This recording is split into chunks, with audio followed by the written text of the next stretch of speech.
sans arrêt. Et je remercie Sébastien et Julia parce que vous allez l'entendre, leur parcours est particulièrement parlant dans ce domaine. Et ce que je voulais vous dire aujourd'hui, c'est qu'effectivement, il est fondamental quand les startups choisissent de pivoter, de l'anticiper, de se projeter dans de ce que ça va impliquer en matière de trésorerie. Parce que forcément, il y a des implications dans la trésorerie. C'est à partir de ce moment-là que nous, on intervient. Et effectivement, c'est fondamental que le porteur du projet nous en parle, puisque souvent, en fait, les implications, il va y avoir effectivement un changement de modèle, donc un changement dans le cycle d'exploitation. Et souvent, les porteurs de projet vont effectivement à ce moment-là penser peut-être à une nouvelle levée de fonds avec un levier bancaire. Donc ça, effectivement, on le fait, financement moyen terme en accompagnement des levées de fonds, mais il y a bien d'autres façons d'accompagner les porteurs de projets.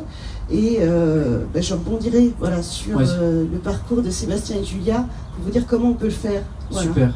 Et peut-être que quand on a préparé la table ronde, vous nous disiez un chiffre que je trouvais assez impressionnant, parce qu'effectivement, on dit que quand on se lance en tant qu'entrepreneur, on n'a pas conscience finalement qu'à un moment on va devoir pivoter, mais il y avait un chiffre de 2/3, je crois, des projets que vous accompagnez qui en fait pivotent, même s'ils en ont... Enfin, statistiquement, en fait, il y a 2/3 des startups, quand elles se lancent, qui vont pivoter dans les mois ou les années qui suivent le lancement. Donc on va peut-être rentrer dans le vif du sujet avec un premier exemple qui est Divin. Julia, peut-être déjà merci d'avoir accepté notre invitation. Peut-être que vous pouvez représenter Divin, les grandes lignes finalement de votre développement avec les moments où vous avez dû pivoter. Et puis surtout, ce qui est intéressant, c'est vous qui avez suivi ce pivot en termes peut-être marketing, communication et RH, ce que ça implique de façon très, très opérationnelle dans le positionnement. Ça fait beaucoup de questions. Bonjour. Donc moi je m'appelle Julia Jonchère, donc je fais partie de la société Divin depuis 5 ans. Divin, c'est une start-up nantaise qui a été créée en décembre 2012, donc c'est encore tout jeune. À l'origine du projet, 3 amis passionnés de vin, Jérôme, Louis et Thibaut, qui sont tous les 3 ingénieurs et qui sont partis du constat, vraiment au départ, que c'était extrêmement compliqué pour eux, chez eux et à domicile, de bénéficier d'une expérience de dégustation pleinement agréable, comme on pourrait retrouver avec un sommelier ou avec un professionnel. Donc c'est important de parler de ce constat de départ, puisque ça a lancé les premières phases de recherche et développement autour du produit phare de Divin, qui est la Divine, qui est une machine de dégustation de vin qui permet de déguster un verre de vin conditionné en flacon de 10 centilitres dans les conditions optimales de dégustation. En 1 minute, la Divine, elle va servir votre verre de vin à la température idéale pour le vin que vous avez choisi et aérer l'équivalent de 3 heures passées en carafe. Voilà. Donc ça, c'était vraiment leur souhait de départ. La Divine, elle a nécessité 5 années de R&D. Ça avait commencé même avant la création officielle de Divin. Vraiment le schéma typique de la start-up. Ils ont fait des protos dans leur garage. On a un musée des vieilles Divines au bureau, c'est assez amusant. Et du coup, le début de la commercialisation en 2013, c'est plutôt exclusivement sur les flacons. On vend des flacons en e-commerce à des particuliers. On continue à développer la Divine, à générer des process d'industrialisation. Et fin 2015, on est capable de livrer nos premiers clients particuliers. Parce que vraiment, l'idée, c'était de se dire, on va faciliter l'expérience de dégustation à domicile. Donc ça, super projet, ça voit le jour. On vend 500 premières machines en 3 mois. Début 2016, tout va bien, on se retrouve en rupture de stock même plus tôt que prévu, donc tout fonctionne bien. Simplement, on se rend compte à ce moment-là que le business model, il est basé sur une récurrence de consommation de flacons et qu'un particulier qui s'équipe avec une Divine, il consomme à hauteur de sa consommation de particulier. Donc quelque part, tout le monde... la moyenne qu'on a pu constater, c'est l'équivalent de 1 occasion en couple par semaine, donc l'équivalent de à peu près 8 flacons par mois. Et à ce moment-là, dans la construction de la société, il faut vraiment accélérer au niveau économique et au niveau business, et on a besoin d'avoir une consommation de flacons qui est plus importante. Et donc toute l'année 2016 est consacrée au développement des particuliers. On vend des machines, on vend des flacons, on est content, mais on voit bien qu'il manque quelque chose. Les professionnels, c'était un sujet sur lequel on ne s'était pas trop penché. On nous faisait des appels du pied à ce sujet depuis un moment. Mais nous, on se freinait en fait parce qu'on imaginait que la divine, on l'avait 10 années pour des particuliers, donc il y aurait des problématiques pour les professionnels dont on n'avait pas conscience. Finalement, on a tenté du bout du pied fin 2016, on a équipé un hôtel, 2 hôtels. Là, on a commencé à voir qu'en fait, finalement, on répondait clairement à une problématique professionnelle B2B qu'on n'avait pas imaginée à ce point-là, qui était autour de la consommation de vin au verre, et sur le fait qu'aujourd'hui on constate 80% des commandes en restauration ou en hôtellerie pour du vin au verre et non pas du vin bouteille, et quand on ouvre une carte de vin, c'est à peine 5 à 10% de l'offre, et en général c'est pas les plus haut de gamme. Donc là, du coup, finalement, on s'est vraiment penché sur le sujet, et début 2017, on a designé une offre pour les professionnels, et on a commencé du coup à concrétiser ce pivot finalement de passer d'un business model B2C à un business model B2B. Voilà. Super, et donc si on résume finalement le KPI ou la métrique qui vous a fait vous poser cette question, c'est le nombre de flacons consommés. Tout à fait, parce que c'est vraiment un business model qui a été construit autour de la référence de flacons.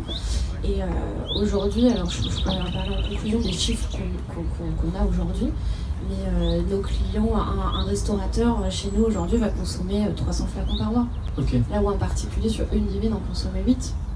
Okay. Le ratio est complètement différent. Super. Merci beaucoup. On reviendra après du coup sur les implications. Peut-être Sébastien, vous laissez vous présenter. N'hésitez pas si vous voulez, vous avez des questions, peut-être qu'on peut les faire au fil de l'eau et interréagir, même entre vous intervenants évidemment. Donc Sébastien, vous avez créé EcoVélo et ensuite vous avez donc opéré un pivot sur une société plus large que vous avez appelé Human Concept, c'est ça? Oui, même on a opéré 5 ou 6 pivots et le nom de la société n'a pas d'importance puisque on s'appelle EcoVélo aujourd'hui. Okay. Un prête-nom d'entreprise. Okay. Je vais faire très vite, à la différence de Divin. Nous, on s'est lancé sans produit finalement et sans client. Moi, je suis entrepreneur, c'est ma 2e entreprise. Donc moi, je pars surtout d'une intuition qui est la garantie que moi, je vais tenir dans le projet. Donc on sent un marché, on sent une envie de produit, on sent une envie d'y aller. Et si moi, je ne tiens pas, je pars du principe que le projet ne tiendra pas. Donc moi, je voulais le marché du vélo, je voulais de la technologie. Et je voulais m'éclater. Voilà. Et donc il faut faire un peu de business. Donc on s'est lancé sur une première idée qui a tenu 6 mois, qui était la vidéo dans les roues de vélo.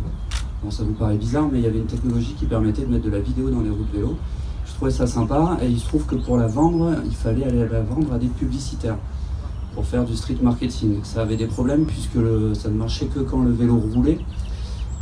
Du coup, visibilité pour un annonceur 1 seconde à peu près. Donc on a eu l'idée de faire ça en stationnement. On s'est dit que ça marcherait mieux. On a enlevé la technologie, du coup on a fait des enjoliveurs imprimés. On s'est dit c'est moins cher et puis ça fait le job puisqu'au final il n'y a personne sur le vélo à rémunérer. Donc ça a marché 3 ans.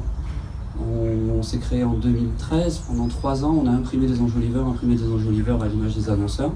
On sentait qu'il y avait quelque chose, mais dans les faits, la marge nette finale n'était jamais au rendez-vous. C'est-à-dire qu'on vendait bien, on margeait à 70%, mais quand on regardait la réalité des coûts et de ce qu'on devait produire pour satisfaire le client, au bout de 3 ans, malgré des levées de fonds, on n'était pas rentable. Du coup, et ça vient aussi de l'énergie que moi je cherchais, je voulais faire de la technologie, du vélo connecté.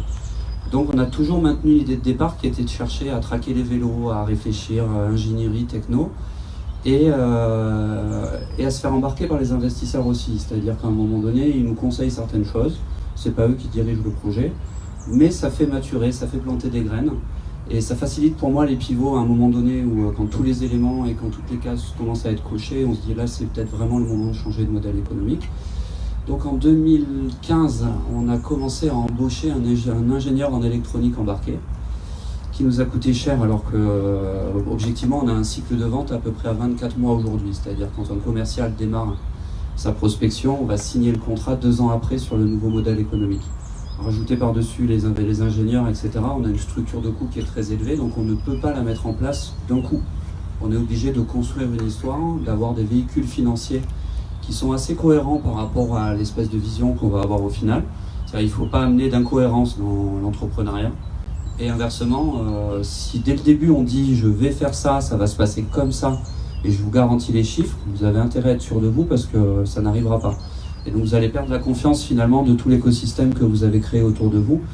Donc moi j'insiste surtout sur l'histoire qu'on raconte et l'espèce de franchise et de bienveillance entrepreneuriale qu'on va avoir vis-à-vis de son réseau. On a des problèmes, on le dit, on montre comment on va chercher des solutions et des choses comme ça. Ceci étant, on a réussi à développer un vélo libre-service électrique.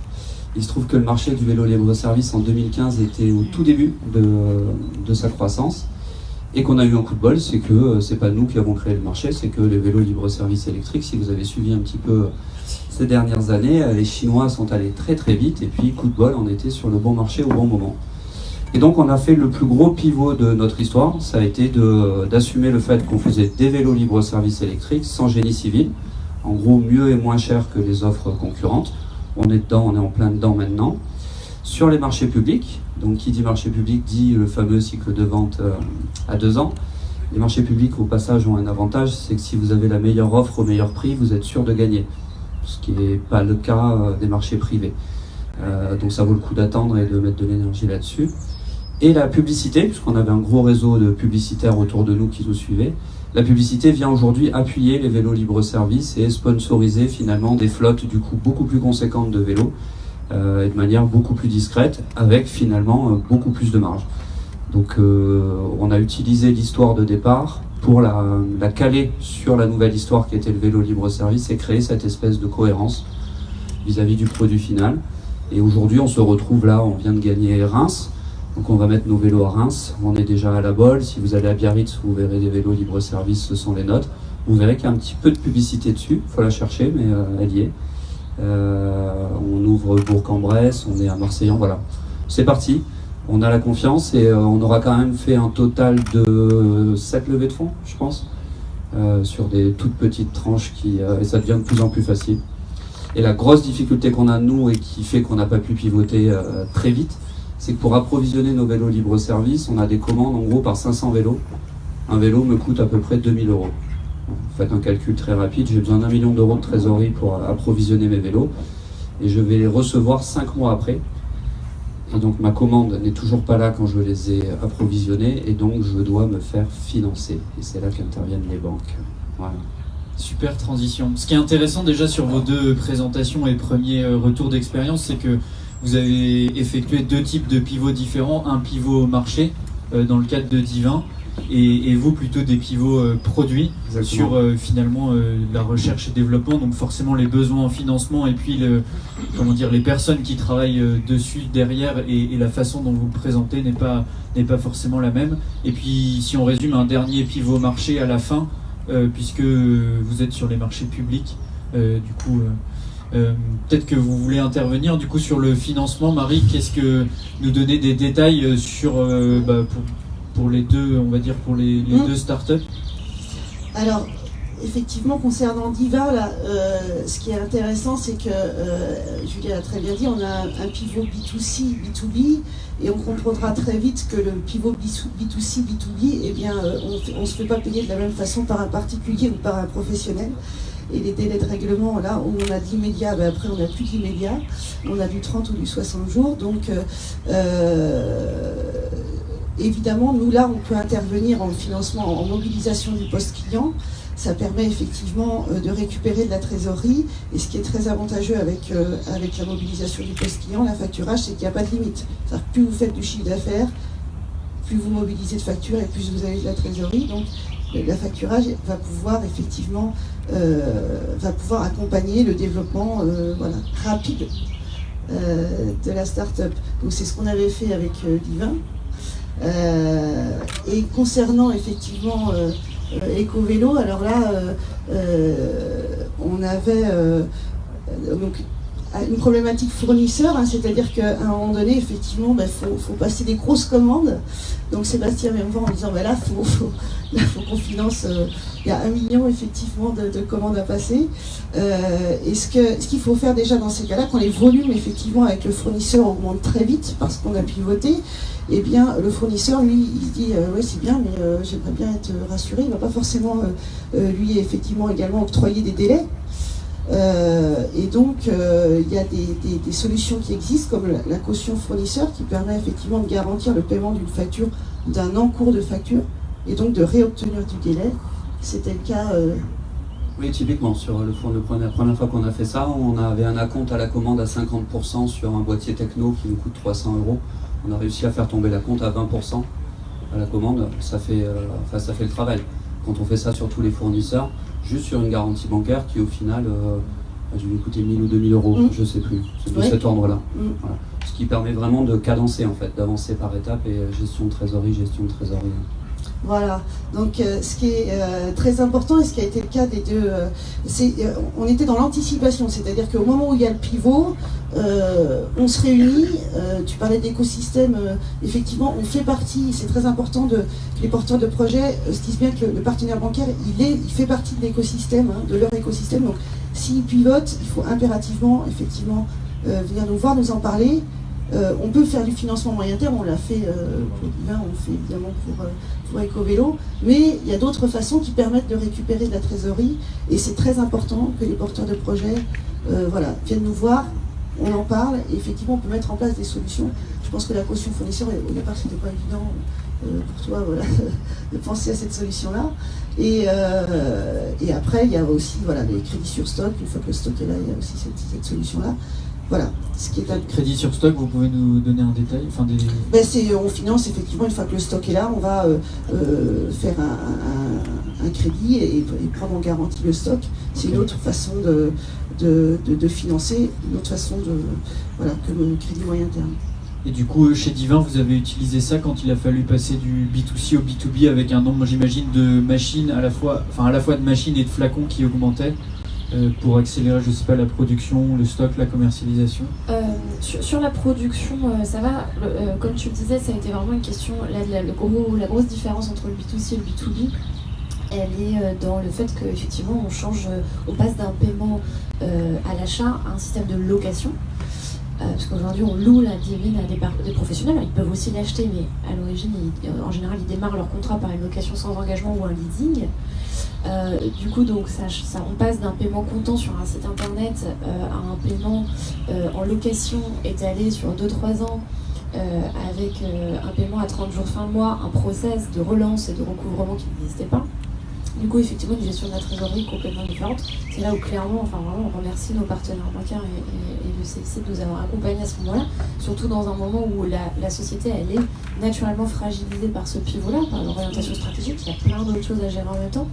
Donc c'était important d'être bien accompagné à ce moment-là. Aujourd'hui, les points quand même complètement positifs en termes de gestion de trésorerie et de financement, c'est qu'on améliore énormément la marge brute. On passe de 30% de marge brute sur un achat en particulier à 80% de marge brute sur une location sur 3 ans professionnelle. Donc ça permet d'améliorer pas mal les choses. En même temps, on est obligé de supporter un an de stock, ce qu'on ne faisait pas avant. Donc voilà, il y a vraiment du positif et des choses plus compliquées à gérer. Ce qui a beaucoup changé en termes de développement du business aussi pour nous, financièrement parlant, c'est le fait que sur du B2C, il faut mettre quelques millions d'euros sur la table pour qu'il commence à se passer quelque chose. Et après, on a une courbe de croissance qui est un peu exponentielle et qui s'alimente toute seule. Sur le B2B, c'est plus maîtrisable parce que c'est plus proportionnel à l'effort qu'on met sur la table. Clairement, on recrute un commercial, on met un commercial sur le terrain, on sait qu'on a tel résultat. On met un deuxième commercial, on sait qu'on va avoir tel résultat. Donc c'est vraiment une façon de travailler qui est différente. Aujourd'hui, on essaye quand même de construire cette fameuse courbe exponentielle aussi sur le B2B par l'intermédiaire de recommandations de nos clients et de construction d'image de marque. Peut-être que du coup vous pouvez détailler sur les enjeux peut-être de communication et RH d'un pivot ou en tout cas de votre pivot. Déjà en quelle année vous êtes arrivé chez Divin et finalement comment votre rôle a évolué au fur et à mesure du pivot? Alors, donc moi je suis arrivée vraiment fin 2014 chez Vilain, du coup à vraiment recruter parce que j'avais cette double compétence RH et communication et que dans les startups on cherche aussi des profils qui sont polyvalents. Donc je continue toujours à gérer ces deux parties-là, plus une partie de développement international qui s'est rajoutée plus récemment. Clairement, concrètement, passer du B2C au B2B, la première chose qu'on voit, c'est un changement total de construction d'équipe. Bon, je parle vraiment en termes RH. Les recrutements qu'on avait et l'équipe qu'on avait construite en 2015, c'était une équipe construite sur la base de développeurs informatiques, de chefs de projet en web marketing, de directeurs artistiques, sur un peu de logistique, voilà, des fonctions support, de la gestion financière, etc. On n'avait pas du tout d'équipe commerciale. Aujourd'hui, c'est l'équipe commerciale qui est la plus importante chez Divin. On a recruté une quinzaine de commerciaux depuis 2017. Voilà, et on a encore une dizaine de recrutements prévus d'ici à la fin de l'année sur des postes commerciaux un peu partout en France. Donc une équipe commerciale qui se crée, qui se structure et qui n'existait pas, donc avec les problématiques que ça pose aussi, les commerciaux en région, donc là où dans la start-up on construit une cohésion d'équipe, des valeurs communes très fortes avec des gens qui partagent un lieu de travail à Nantes, on se retrouve d'un coup à avoir des gens qui travaillent à Lille, à Lyon, à Paris, en développement commercial pour nous et qui sont un peu plus éloignés, donc ça pose plein d'autres questions et d'autres problématiques qui n'existaient pas. Donc ça vraiment sur la partie RH, le pivot il est flagrant par rapport à ça. Donc moi entre l'entreprise que j'ai connue quand je suis arrivée en 2014 et l'entreprise qui est aujourd'hui, ça presque, j'ai pas envie de dire que ça n'a plus rien à voir, mais pratiquement ça a vraiment changé. Et puis en termes de communication, il y a un vrai sujet, par exemple on parle de relations presse. Les relations presse en B2C, j'ai pas envie de dire que c'est facile, mais pour nous, notre produit qui est français, qui parle de vin, qui est de l'innovation, on avait des centaines de retombées presse par mois, c'était assez facile de les contacter. La presse B2B, c'est extrêmement compliqué. C'est déjà d'une, rien n'est gratuit, donc il faut absolument payer chaque insertion qu'on va faire dans une presse B2B, alors que c'est pas trop le sujet en B2C. Voilà, donc il y a plein de choses qui fonctionnent différemment et il faut se réadapter. Il faut trouver de nouvelles manières de communiquer. Et puis voilà, notre chef de projet web marketing, aujourd'hui, elle réalise plus du tout les mêmes missions. Alors passer des heures à faire des opérations internet ou sur les réseaux sociaux, elle y passe un peu moins de temps. Par contre, elle va passer énormément de temps à construire des outils de trade marketing, à construire des outils d'aide à la vente pour les commerciaux, à analyser des données de clients, à faire plein d'analyses sur les chiffres et les consommations de nos clients. Donc voilà, les missions même des personnes en poste qui étaient là dès le début ont évolué. Après, tout le monde est ravi puisque ça fonctionne, on a des super résultats. Aujourd'hui, on a plus de 400 clients équipés en France. On fait entre 20 et 30% de croissance mensuelle. Là, sur avril, on vend 22 000 flacons sur un mois. Voilà, et encore des plus gros chiffres attendus sur mai. Donc voilà, les résultats sont là. Du coup, la dynamique d'équipe est là. Donc tout le monde est ravi d'accompagner ce pivot. Et en termes de particuliers, vous avez toujours des clients particuliers que vous continuez de servir ou ça représente quel... Alors aujourd'hui, je dirais que c'est à peu près, on fait quand même 85-90% de notre chiffre d'affaires en B2B.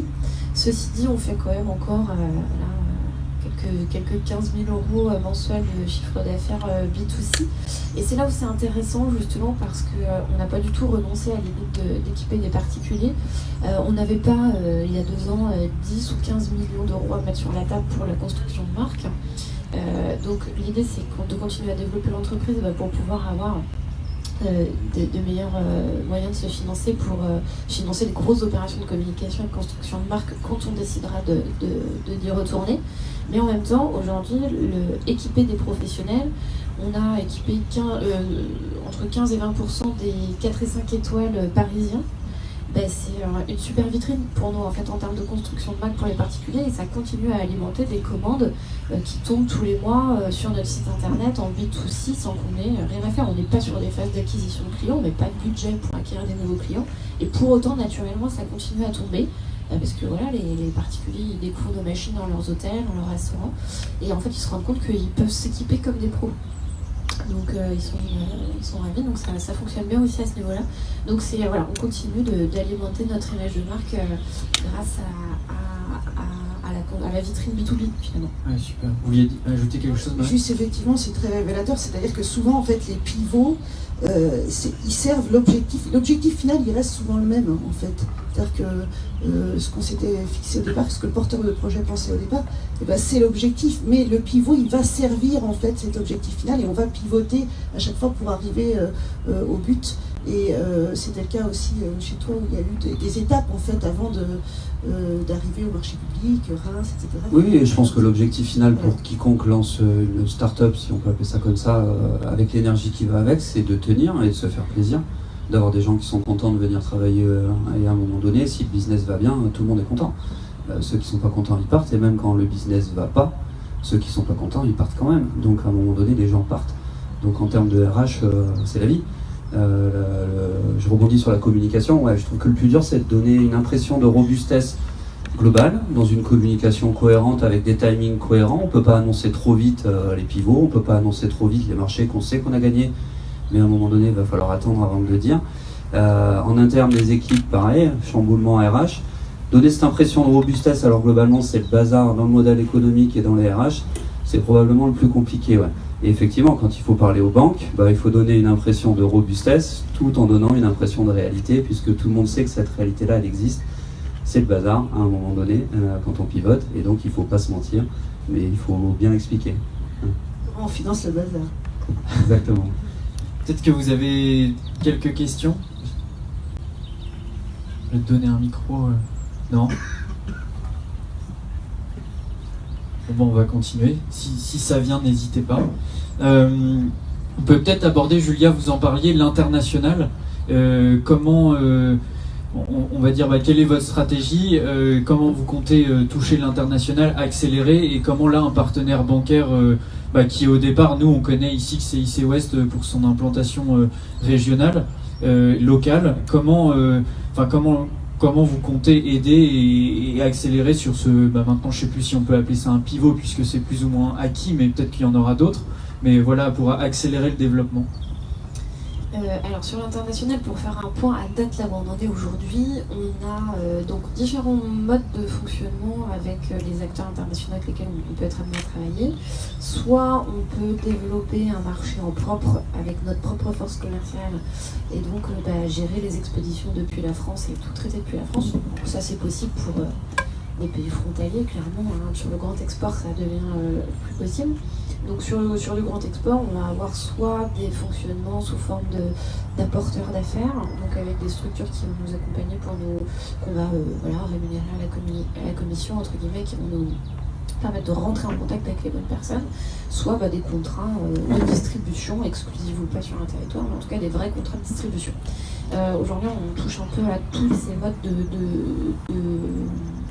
d'échange, puisqu'on a démarré Londres, Bruxelles et des premiers clients également au Luxembourg en propre, donc avec notre propre force commerciale et avec des expéditions qui sont gérées depuis la France, avec ce que ça implique parce que on travaille sur un produit qui est pas évident à exporter, le vin.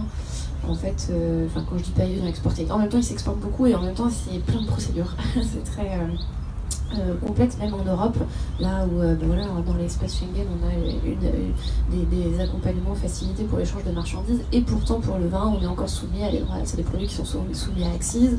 On a besoin d'avoir des partenaires, des représentants fiscaux qui vont assumer une partie des formalités administratives pour nous dans le pays. Donc il faut trouver ces partenaires et ça prend un peu de temps. Et après on a des distributeurs exclusifs en Chine et à Singapour, donc qui sont aujourd'hui en cours de déploiement sur l'Asie du Sud-Est. Voilà. Et puis après on a des gros marchés cibles pour nous qui sont typiquement l'Amérique du Nord, même d'autres pays en Union Européenne sur lesquels on ne s'est pas encore penché, mais l'Allemagne, l'Italie, l'Espagne. Voilà, c'est des marchés clés pour nous. Le Japon aussi, sur lequel pour l'instant on n'a pas encore, on a des discussions qui avancent, mais pas de partenaire officiel là-bas. Sébastien, vous visez des marchés à l'export, du coup des marchés, peut-être que ça fonctionne différemment qu'en France, mais des collectivités publiques ou des villes qui feraient appel à vous à l'étranger? C'est trop tôt, ouais. Okay. On doit consolider le dernier pivot quand même. D'accord. À l'international, il y a moins de marchés publics, donc à la limite, ce serait plus facile. On a un produit couteau suisse, donc typiquement, à force de pivoter, on s'est dit, bon là, quitte à investir, on va faire en sorte que le produit puisse encaisser techniquement des pivots. D'accord. Donc avec borne, sans borne, électrique, pas électrique. Quand on parle du vélo libre-service aujourd'hui, on a un produit qui permet les pivots produits en lui-même. Donc il est compatible à l'international, on a des cartes multi-opérateurs internationales, etc. On pourrait le placarder demain en Chine, ça marcherait. Voilà. Mais non, on n'est pas nombreux, on n'est pas assez nombreux. On est regardé quand même, c'est-à-dire qu'on a un endettement qui est quand même fort, on est sur le ratio tendu. On a en gros 1 pour 1, un de fonds propres pour 1 d'endettement, ça donne à peu près, je dis une bêtise, mais on doit être autour des 2 millions d'euros d'endettement aujourd'hui. Faut rembourser, il faut commencer à montrer qu'on a un excédent brut quasi à zéro. Jusqu'à présent, on est déficitaire et le déficit s'accroissait. Donc là, on doit plutôt montrer que le pivot est bien construit, que notre écosystème français est solide et nos partenaires français sont internationaux. Donc c'est eux qui nous amèneront petit à petit dans des bonnes conditions. Ok, très bien. Donc CIC dans une logique d'international, qu'est-ce que...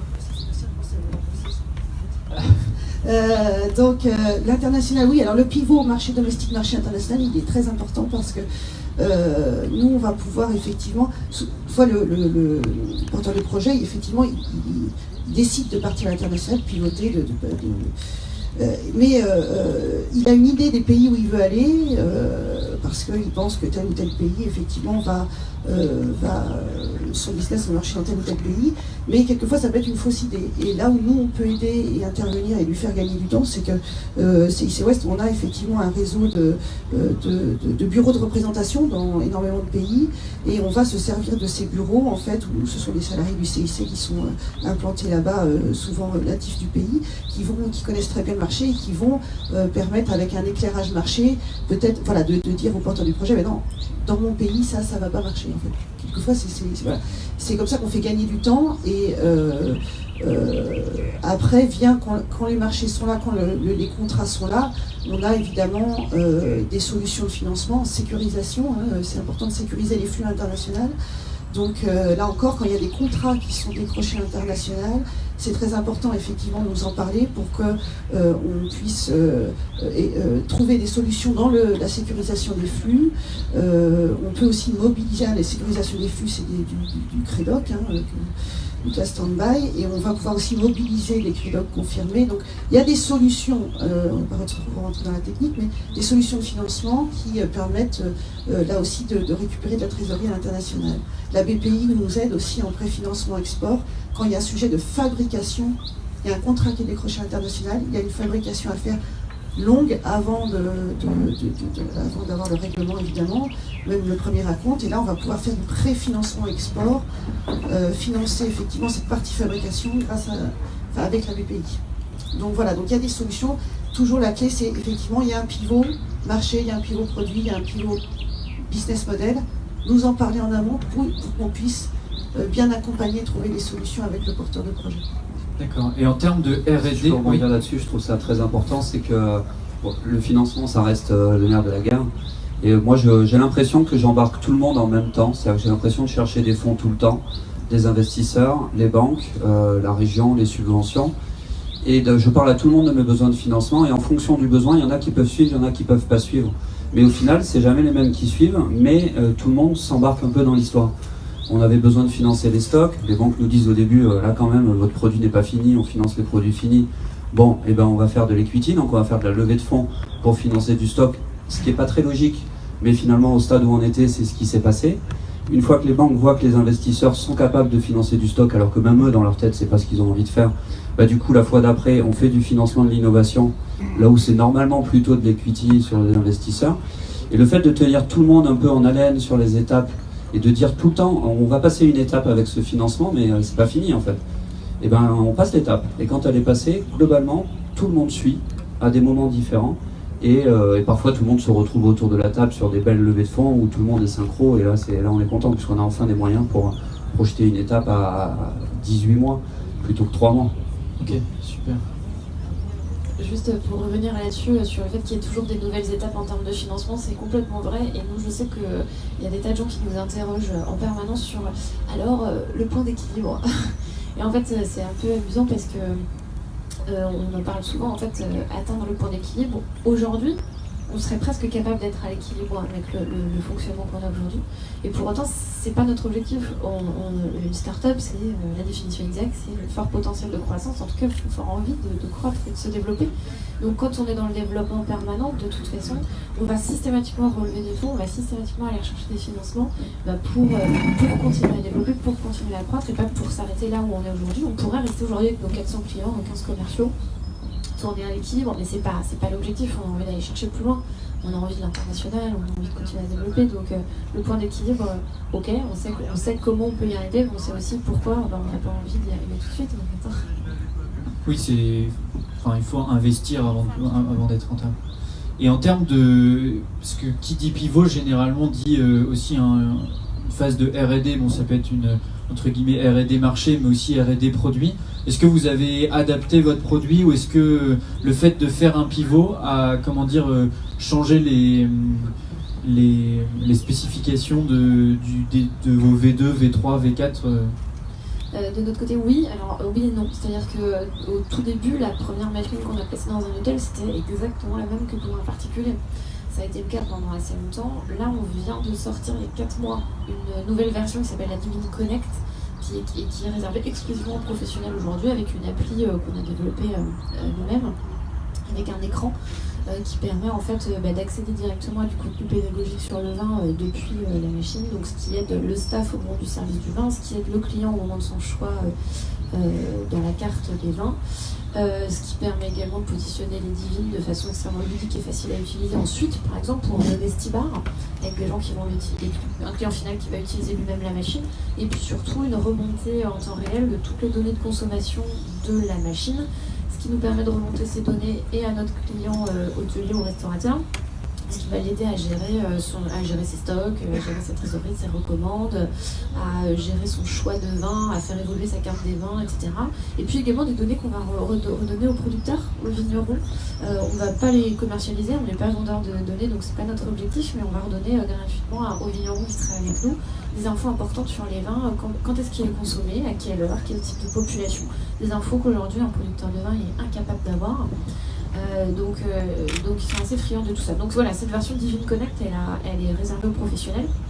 Et en permanence, on s'appuie sur les retours terrain de nos commerciaux et des études qu'on mène auprès de nos clients hôteliers restaurateurs pour connaître les évolutions potentielles et possibles des nouvelles machines.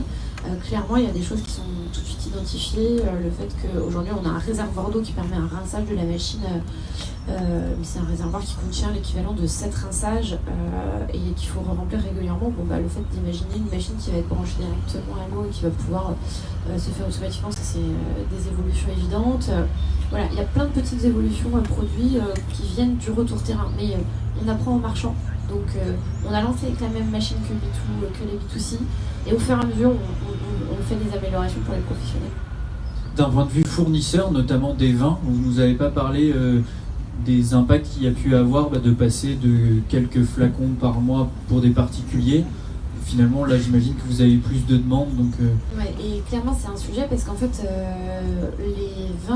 dans les vins qu'on choisit aujourd'hui, notre carte, elle est construite avec des vins qui sont plutôt des vins haut de gamme. On a des appellations assez rares, assez prestigieuses, pour lesquelles, en fait, il n'y a pas la quantité que vous voulez comme ça en claquant des doigts, en fait. Il y a un moment, c'est un millésime, une appellation, un domaine, il a un certain nombre de bouteilles à vous allouer et il ne pourra pas vous donner plus parce que ça n'existe pas, en fait. Donc ça veut dire qu'on a passé beaucoup de temps à travailler sur le sourcing des vins, sur certaines appellations où on passe beaucoup de temps à construire des liens avec les vignerons, là où avant on leur faisait des petites commandes. Là maintenant on vient les voir avec des grosses commandes. Alors, en même temps ça crédibilise complètement notre projet auprès des vignerons qui nous regardent un peu moins avec des grands yeux quand on leur explique ce qu'on fait. Et en même temps, ça nous rajoute des complexités parce qu'il faut qu'on soit capable de suivre en termes de stock, d'éviter les ruptures produits, d'anticiper les évolutions de millésime, de rebooter systématiquement chaque nouveau millésime, parce que c'est pas parce qu'on a un vin de tel domaine, tel millésime qu'on l'a sélectionné contre eux qui était très bien, que le millésime d'après va systématiquement être resélectionné. Donc en fait clairement le vrai impact concret c'est qu'on a recruté à temps plein notre œnologue qui était chargée des achats et des relations avec les vignerons, qui est Béatrice Dominé, qui était restauratrice du bistrot L'Alchimiste à Nantes, qui accompagnait le projet depuis le début. Mais elle était restauratrice et elle accompagnait le projet un peu en dehors de ses heures de restaurant. Et aujourd'hui, depuis 1 mois et demi, elle est salariée à 100% pour du vin et elle est débordée de boulot parce qu'il y a vraiment beaucoup de choses à faire pour sourcer des nouveaux vins et construire une carte des vins cohérente, hyper plaisante. Et le fait de travailler avec des grands restaurants ou des grands hôtels, ça vous a aidé à convaincre des vignerons de passer par... d'accepter que vous... Ça va dans les deux sens. Clairement, en fait, à la fois, c'est plus facile d'aller voir des grands crus à Bordeaux en leur disant écoutez, nous, on a 11 divines dans les suites du grand hôtel intercontinental de Bordeaux. Clairement, ça leur donne un peu envie de regarder le produit sous un œil différent. Et à l'inverse, quand on va avoir des établissements étoilés, de leur dire on a Château Carbonier en Pessac-Léognan, on a Château Bechevel en Saint-Julien, on a un Corton Charlemagne Grand Cru, voilà. Ça crédibilise aussi pas mal là-dessus. Donc c'est vraiment, ça va dans les deux sens et on co-construit et notre liste de clients et notre liste de fournisseurs. Et Sébastien, comment ça vous aide dans les différents pivots que vous avez eus et le fait là d'avoir des villes qui vous suivent pour crédibiliser votre démarche auprès des publicitaires ou inversement de finalement proposer un service intéressant aux villes qui est financé en partie par la publicité? Il n'y a pas de lien réel entre les villes et les annonceurs. D'accord. Enfin, en tout cas, la clientèle. L'annonceur, c'est le territoire. C'est-à-dire, si là, on va à Amboise, on a un peu de mal à trouver des annonceurs. Pourtant, la Bolle, il n'y a pas de problème. Ouais. Donc, c'est pas tant le volume de vélos. Objectivement, à la Bolle, on vend 10 vélos pub, 10 vélos libre-service au prix de 100 vélos à Bourg-en-Bresse. Donc, c'est vraiment un enjeu d'audience, etc. Donc, on fait pas vraiment de lien entre nos deux clients historiques et clients nouveaux. Par contre, ce qui est sûr, c'est que les références, quand on chope une première ville, ça crée la référence suivante. Et donc nous, on s'est fait un malin plaisir d'aller mettre nos vélos pendant 3 mois dans des villes qui ne payaient rien. Mais ça a créé la deuxième pendant 6 mois qui a payé un peu, jusqu'à la dernière qui vient de s'engager sur 10 ans. Et les premiers vélos, là, ceux dont vous parlez, que vous mettez sans avoir de lien finalement avec la ville, ils sont quand même financés par les publicitaires ou... La publicité, non. La publicité, ça va être 10% à peu près du coût pour le client. C'est un client aujourd'hui qui veut sortir un vélo libre-service, va pouvoir réduire son coût de 10% grâce à la pub. Ça change pas la donne. Par contre, on est sur des collectivités qui aident le privé, en fait, qui aident le secteur privé et qui aident l'économie. Donc ils le font plutôt pour aider les entreprises à pouvoir profiter d'un nouveau support publicitaire que d'aller récupérer la redevance. Super. Avec ça. Ouais. Très bien. Toujours peut-être des questions maintenant. N'hésitez pas, pas forcément des questions, enfin ça peut être les deux, soit des questions sur votre projet à vous, peut-être sur des questions de pivot que vous vous posez, ou des questions à nos intervenants. Non, vous avez tous un peu froid, il faut appeler le soleil, c'est ça? Je sais pas quelle heure il est, on va... 10 heures. Moi, je peux faire une petite remarque parce qu'en entendant, j'ai l'impression déjà que nous, il y a deux types de projets. Un projet avec un produit unique qui évolue sur son marché. Nous, on était un projet qui d'emblée était fait pour pivoter. C'était une énergie, envie d'aller sur un marché vélo, mais sans modèle économique, sans produit. Donc nous, c'était un projet où on savait qu'on allait pivoter 10 fois, on a pivoté 10 fois. Par contre, du coup, c'est globalement très compliqué. Je ne sais pas pourquoi on est encore là. Et à l'inverse, quand on a un projet produit, il y a intérêt à avoir la bonne idée. Et à un moment donné, il y aura moins de pivots, mais dans tous les cas, il faudra pivoter. Mais s'il y a des entrepreneurs, je leur conseille d'avoir une bonne idée produit et une bonne idée marché, d'éviter de faire ce qu'on a fait parce que c'est beaucoup trop d'énergie et beaucoup trop risqué, globalement. D'accord. Et justement, en parlant de la bonne idée, en fait, ce qui est amusant, c'est qu'au démarrage, quand Thibault, Louis et Jérôme m'ont expliqué leur projet, que ce soit à des business angels, à des banques, à des fournisseurs, à des vignerons, en fait, tout le monde a dit mais vous êtes des grands malades, vous ne pouvez pas tout faire. Vous ne pouvez pas faire de l'industrialisation d'un produit, plus de la R&D, plus du sourcing de vin, de la vente de vin, du e-commerce. Enfin, vous allez sur trop de terrain en même temps, vous allez vraiment vous casser la gueule. Et en fait, clairement, ça a été, enfin voilà, c'est hyper intensif en temps, en énergie, en capitaux. Voilà, ça n'a pas été évident. Et du coup, mais en même temps, c'était, enfin, ça nous semble aujourd'hui la bonne idée. Il fallait qu'on la construise comme ça. On ne pouvait pas la construire vraiment différemment. Il fallait qu'on ait tous ces ingrédients pour pouvoir construire le concept complet de Divin. Ça a pris 6 ans aujourd'hui, mais là on est sur une dynamique hyper forte. Mais voilà, il fallait avoir cette bonne idée, mais en même temps c'était quand même un peu casse-gueule au départ aussi. C'est un pari. Bien, merci à tous les trois. S'il n'y a toujours pas de questions, on va passer à la deuxième table ronde. Merci Marie, merci Julia et merci Sébastien.